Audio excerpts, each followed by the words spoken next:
Every game developer hits that point. You've been working on your game for days, weeks, months, and all of a sudden, out of nowhere, you feel like, oh, lost all that motivation, don't know what to do next, don't feel like doing anything next, making up excuses to just not work on your game, work on your dream. The bugs pile up, your code stops working, and you've lost sight of the finish line. You're just sitting there watching your screen thinking, why is this so hard? Or let's do something else today. And that spark, that motivation that got you started, is just gone.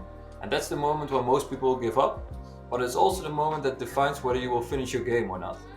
Hi, I'm Madiox. This is Madiox UE, where I document my journey into game development while working a full-time job and being a dad.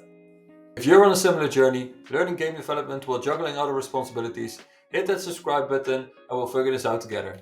Today I want to share how I stay motivated when progress slows down.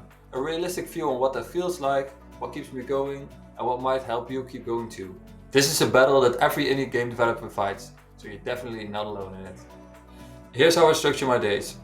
Every weekday morning I wake up at 6 and work an hour on my game. And honestly, that part doesn't even feel hard anymore. My brain just knows I wake up, I walk to the bathroom, get my glass of water, walk upstairs, boot the computer, open a Unreal Engine, and just start doing my thing. It isn't always the most productive hour, but it always feels productive afterwards, and it just really keeps me going every day of the week. So that's an easy start for me to get my first 5 hours in for the week. But later on would be the more difficult part for me. That's where I really struggle. So that's in the evenings, in the weekends. A lot of my friends are always online playing League of Legends or whatever, and I really want to join them, of course, because I am a gamer, and that's why I started this whole journey. But I also want to be a game developer. So it really is a struggle of keeping focus on my eventual goal, being a game developer, but also doing the things I like. And of course, game development is a really difficult subject. So it's a struggle while working on it. It's not only highs, there's a lot of lows, and that's something that will push me back a bit, motivation wise, during those evenings and in the weekends. And when that motivation starts to dip, that's when discipline should kick in, because winning for motivation just doesn't work. You really need to build systems around you that will carry you when the fun distractions are calling. Here's what I've learned after doing this for quite some time. It's that motivation just doesn't magically appear. It's actually a side effect of showing up. I used to think that I had to feel inspired to make progress, but it's actually the other way around. When I'm making progress, I feel inspired, I feel motivated, I feel like that spark is coming back and gets lighted to make more and to actually focus on finishing the game or focusing on the next step. When I drag myself to the desk, open Unreal Engine, and just fix one small issue, that's when the magic happens. So for me, it's all about building habits that make motivation optional. Let me share some habits that really helped me with my game development journey and how I approach game development. Number one, my morning routine. I already mentioned it, but I wake up every morning, jump out of bed, get my glass of water, and open up Unreal Engine. I do this in the exact same way every day, and it might sound boring, but that consistency really tells my brain, hey, it's dev time, let's get going. No debate, no decisions, just go. Number two is the just 15 minutes rule, and that's something that really fights your motivation dips. Because when you actually start, and then you can easily keep going because you just fix something or you've already opened it all up, and it makes it easier to just keep going for a longer time. So you just tell your mind, okay, I'm just going to do this for 15 minutes, see what I can get from it, and if it's nothing, we just stop. But most of the time I can keep going and make a full hour or something like that, or fix one thing that was still in the back of my mind that I really wanted to do. So that's just a 15-minute rule.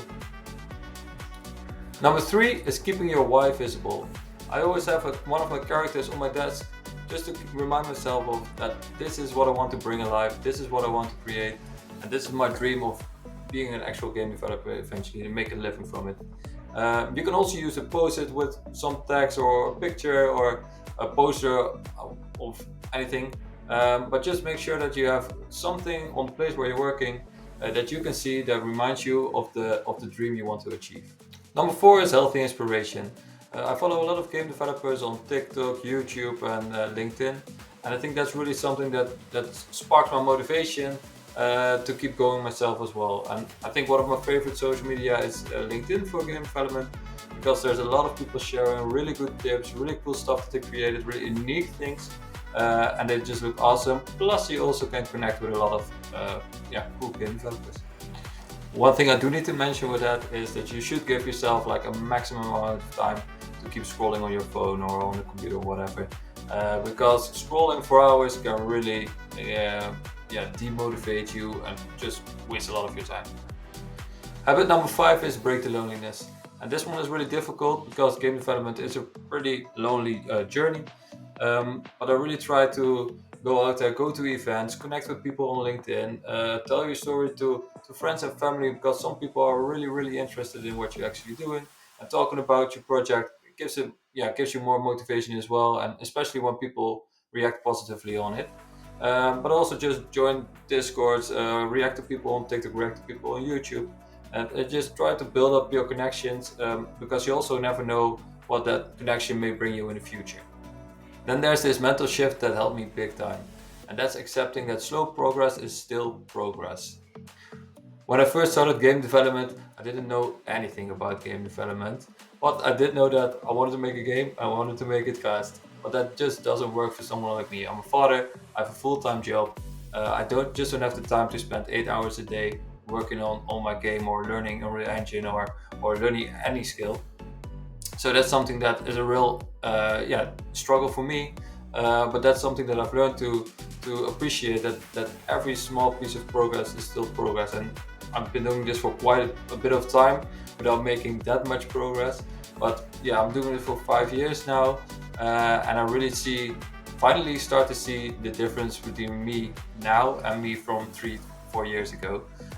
So yeah, you should just really appreciate your own progress. It ain't a race. You don't have to look at anyone else's progress. Just focus on your own progress and try to get a little bit better each day. And step up your game. If you're working on your game and you've hit a wall, just make sure that you don't give up, but keep showing up.